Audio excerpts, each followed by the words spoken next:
안녕하십니까. 오늘은 10월 넷째 주 돌아오는 주일은 많은 교회들이 이 땅의 종교개혁을 기념하며 종교개혁 주일로 지킵니다. 이 땅의 종교개혁이 일어난 것도 한 사람의 거룩한 분노에서 시작되었습니다. 1517년 10월 31일 독일 비텐바르크의 조용한 마을에서 한 젊은 수도사 마르틴 루터가 교회 문에 작은 종이 한 장을 붙였습니다.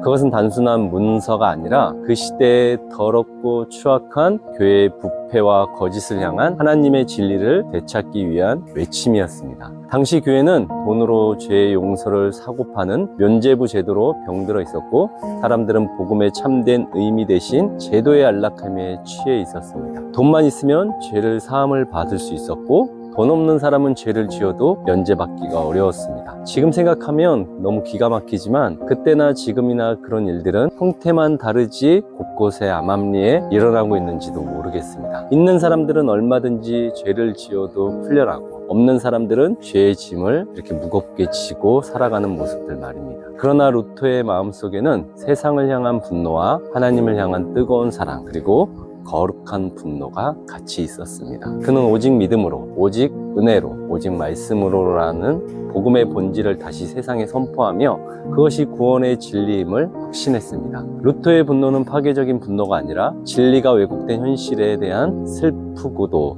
애통의 마음이 있었고, 그 애통은 온유한 개혁의 불꽃으로 이렇게 타올랐습니다. 그는 단호히 말했습니다.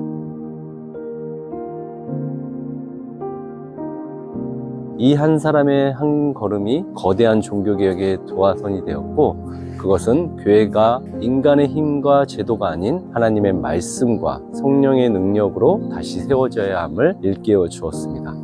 오늘 500년이 지난 지금 우리 역시 또 다른 개혁을 필요로 합니다. 세상을 바꾸려는 인간의 분노가 아니라 온유로 세상을 변화시키는 성령의 능력을 회복해야 할 때입니다. 이것이야말로 시대를 넘어 우리 모두가 붙잡아야 할 진정한 개혁의 본질입니다. 하나님을 향한 거룩한 사랑과 진리 위에 서서 부패와 왜곡이 아닌 온유와 은혜로 세상을 새롭게 하는 그 길을 다시 걸어가야 할 것입니다. 제가 이번 주에 바라본 인간은 무엇으로 사는가, 이것입니다.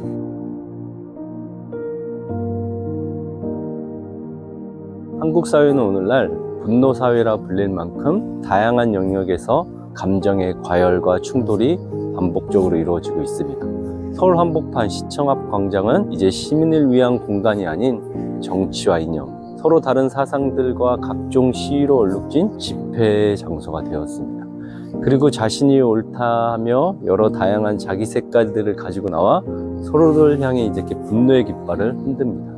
거리에서는 운전대만 잡으면 평범한 사람도 도로 위에 전사가 되어 차를 무기 삼아 막 이렇게 서로를 향해 공격하고, 식당에서는 조금만 서비스가 마음에 안 들면 분노의 영상이 촬영되어 SNS에 올라갑니다. 가장 안전하고 평온해야 할 학교에서는 교사와 아이들이 감정을 조절하지 못해 서로에게 막 폭언을 퍼붓고 격한 몸싸움, 심지어 안타까운 살인까지 일어납니다.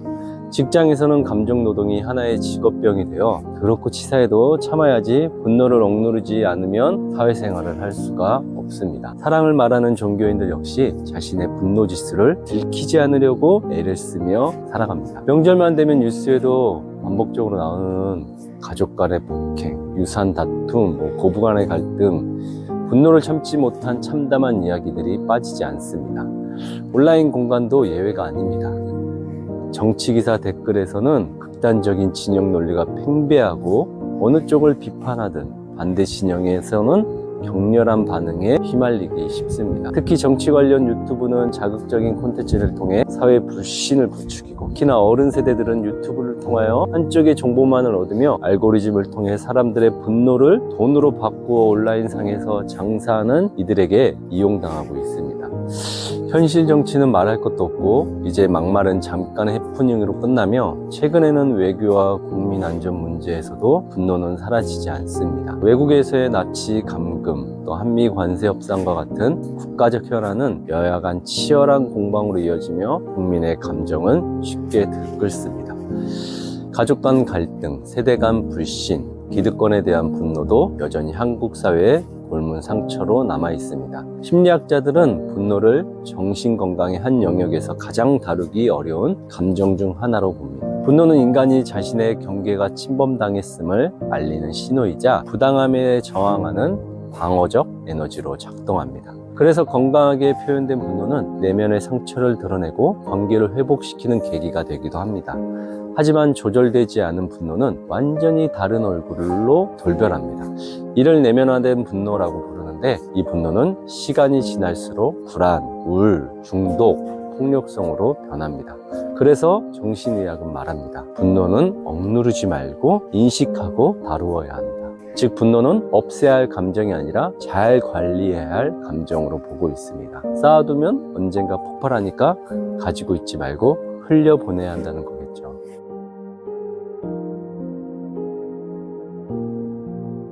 그럼 오늘 말씀은 이 분노를 어떻게 다루기 원하는지 한번 봅시다.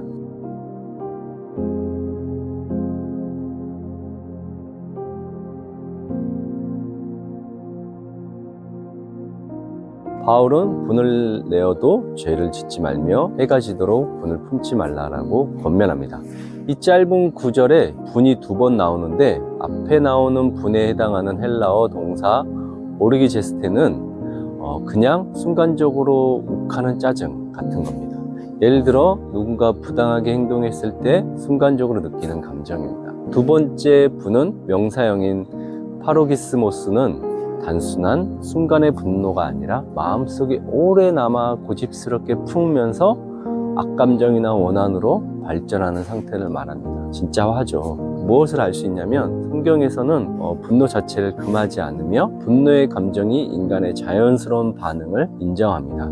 그러나 그 다음이 중요합니다. 품고 키우지 말라는 겁니다. 죄를 짓지 말라, 이 말은 분노를 제어하지 않으면 곧 죄로 이어진다는 뜻입니다.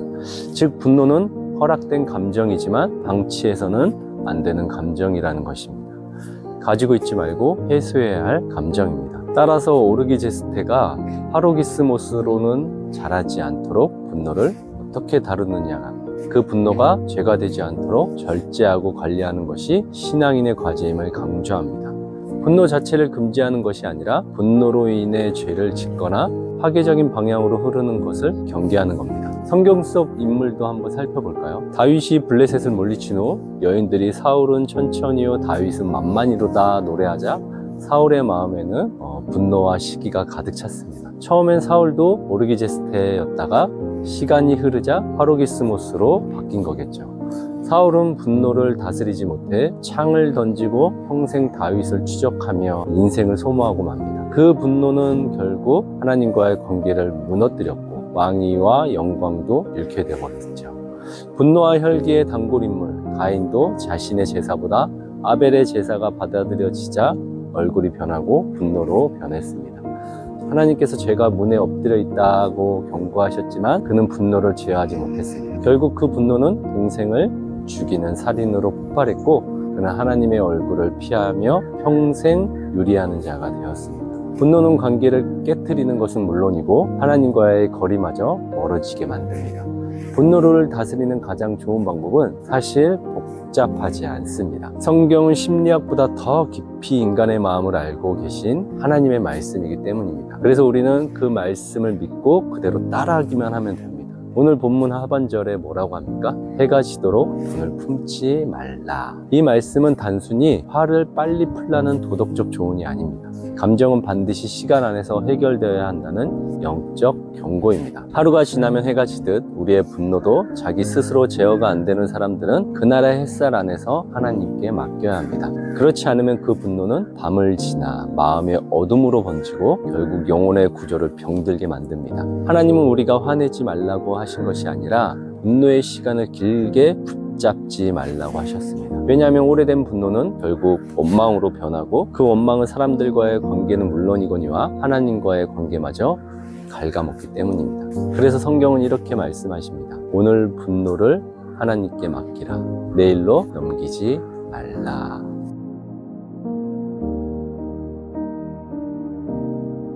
분노를 붙잡는 사람은 그 감정의 포로가 되지만 분노를 하나님께 맡기는 사람은 그 순간부터 자유를 찾게 됩니다.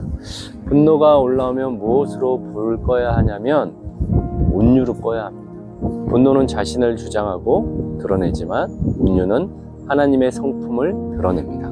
분노는 세상을 파괴하지만 온유는 세상을 회복합니다. 분노는 소리치지만 온유는 침묵 속에서 진리를 세웁니다. 말씀을 마무리하면서 저는 제 안의 분노에 대한 솔직한 고백을 나누고 싶습니다. 저는 예수님을 영접한 이후에 하나님께서 가장 깊이 다루시는 영역이 이 분노라는 것을 알게 되었습니다. 제가 자라난 환경이 그래서인지 지역적 기저일 때문인지 워낙 센 사람들이 많은 화를 잘 내는 집이었습니다. 그래서 의식적으로도 분노가 혈기로 가지 않도록 많이 참았습니다. 혈기는 성경에서 주로 살이나 육체를 의미합니다. 이는 단순히 혈액이나 신체적인 부분을 뜻하는 것이 아니라 하나님과 연결되지 않고 자기중심적으로 살아가는 삶과 관련되어 있습니다. 혈기는 하나님의 성령과의 연합이 끊어져 자신의 육체와 욕망에 사로잡혀 감정을 통제하지 못하고 충동적이고 격렬하게 행동하는 상태를 의미합니다. 그래서 습관적으로 혈기를 부리는 사람들은 가까이 가서는 안 됩니다. 그리고 그것이 가스라이팅이 되고 심각한 죄로 이어지기 때문입니다. 어릴 적부터 감정이 앞서 말보다 주먹이 먼저, 또 무언가 억울하면 참지 못하고 드러내야 속이 풀리는 그런 문화 속에서 자랐습니다. 그런데 신앙생활을 하면서 깨닫게 된 것은 이것입니다. 분노는 상대를 무너뜨리는 무기가 아니라 결국 내 자신을 무너뜨리는 불씨라는 것. 분노는 남에게 전달되기 전에 내 얼굴, 내 입, 내 모든 신경세포가 이미 분노로 다 덮여 있다는 것을 알게 되었습니다. 결국 내 영혼이 먼저 다 들어가는구나. 그래서 성경은 말합니다. 분을 품지 말라. 해가 지도록 품지 말라. 가지고 있지 말라. 분노는 타인을 향한 감정 같지만 실은 자신의 상처를 보호하려는 감정입니다. 그래서 분노는 외부에 폭발하기 전에 내면을 먼저 파괴합니다. 신학적으로도 분노는 사랑의 왜곡된 형태입니다. 사랑이 식으면 무관심이 아니라 분노로 변합니다. 그만큼 우리는 사랑하고 기대하고 이해받고 싶었던 존재라는 뜻입니다. 그런데 하나님은 정말 이상하죠. 그 분노를 억누르라 하지 않으시고 자신에게 갖다 버리라고 합니다. 그 분노를 십자가 앞으로 가지고 오라고 말씀하십니다. 사실 세상에서 가장 억울하고 분하신 분이 누구일까요? 바로 온 세상을 덮는다고 해도 부족할 것이 없을 것 같은 바로 인간의 죄악과 그것을 대신 짊어진 우리 주님 아니실까요? 아무 이유 없이 사랑한다는 이유만으로 대신 제물이 되신 우리 주님만큼 억울한 사람이 어디 있겠습니까? 그러나 우리 주님은 십자가 위에서 가장 억울한 상황 속에서도 분노 대신 용서와 사랑을 선택하셨습니다. 흉내낼 수 없는 그 온유함이 세상을 또 인류를 구원했습니다. 그러므로 진정한 개혁은 분노를 내려놓고 온유로 하나님께 나아가는 삶의 태도에서 시작됩니다.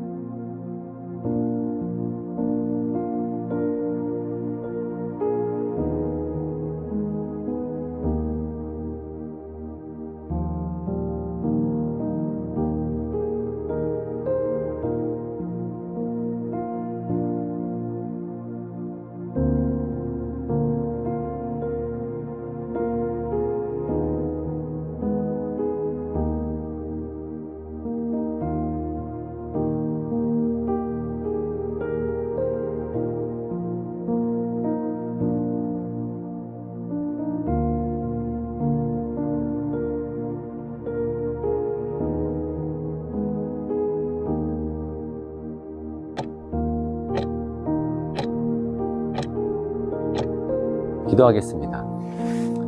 살아계신 아버지 하나님, 이 분노의 시대 속에서도 저를 먼저 다루어 주소서. 타인을 향한 분노가 아니라 내 안의 상처를 보게 하시고 그 상처를 치유하시는 주님의 손길로 덮어 주옵소서. 불타는 혈기가 아니라 절제된 온유로 주님의 뜻을 이루게 하여 주옵소서. 분노로 가득한 세상 속에서도 온유의 사람이 사라지지 않게 하시고 분노로 상한 마음들이 주님 안에서 쉼을 얻게 하여 주옵소서. 분노에 빠진 이 땅의 가정들, 공동체, 교회들마다 성령의 바람이 불어와 미움 대신 이해를, 분노 대신 평화를 회복하게 하여 주옵소서. 주님, 오늘도 분노의 감정 속에 싸우고 있는 그들을 위해 기도합니다. 말로 표현할 수 없는 억울함과 상처로 울부짖는 이들을 주님이 직접 품어주시고 그들의 마음에 평강을 부어 주옵소서. 분노의 세상 속에서 우리가 온유한 기억의 사람으로 서게 하여 주옵소서. 하루의 해가 지기 전에 우리의 분노를 주님께 맡기고 다시 복음으로, 다시 온유로 돌아가게 하여 주옵소서. 감사드리며 이 모든 말씀 살아계신 예수님의 이름으로 기도드립니다. 아멘.